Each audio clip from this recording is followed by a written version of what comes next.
Joining us now, former federal prosecutor Cully Stimson. It's good to see you again. Thank you so much for helping us out on this story tonight.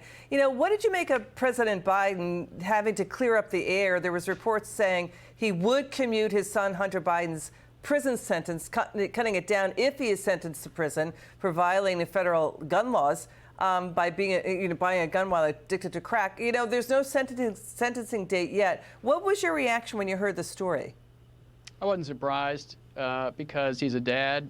He's made it very clear that he loves his son. You saw the big hug after the conviction. And so I think that if Biden loses, the last thing he'll do going out the door is to commute the sentence. He could even pardon him.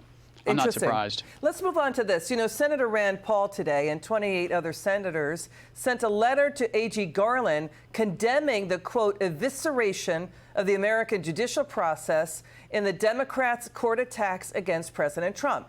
Now, if you take a 30,000-foot perspective on this and you look down on it, you take out the words Trump or Democrats, no reasonable, rational person can think what happened is okay. This push to prosecute and go after Trump, Cully, started in 2018 during his presidency. That's when House Democrats, led by Nancy Pelosi, Chuck Schumer, Adam Schiff, 14 committees, 85 targets to get Trump on Stormy Daniels, his businesses, his classified docs at Mar-a-Lago. And the Trump team says that in and around 2018 to 2019, that's when Manhattan DA talked about reviving the Stormy Daniels case to get Trump. Yeah. And Trump's going to have to go into office if he's elected with wide open eyes. I'm sure he knows that he's going to have to staff up the White House counsel's office and get people around him, because the fusillade that was launched against him in 2018 will continue and ramp up. That's why the control of the House and the Senate is crucial, because if the House is in the hands of the Republicans and the Senate is as well, the oversight hearings will be at a minimum.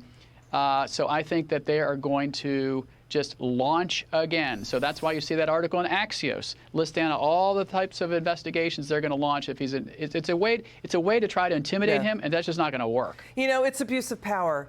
You know, gone are the Tip O'Neill days, the Bill Bradley days, the Dick Gephardt days. They're gone.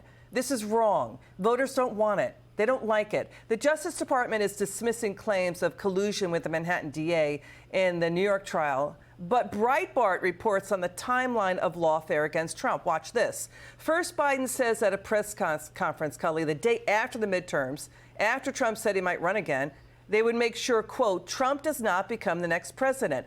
About a week after that, all on the same day, Matthew Colangelo quits his #3 spot in Biden's DOJ to work in the Manhattan DA's office. Special counsel Jack Smith was appointed, and DA Fani Willis's prosecutor boyfriend, Nathan Wade, meets at the White House, at Biden's White House, on the Georgia 2020 case. Right. And where's the reasonable explanation for all of those visits? Why is a small-town lawyer, Nathan Wade, who wasn't particularly successful, meeting at the White House? Why?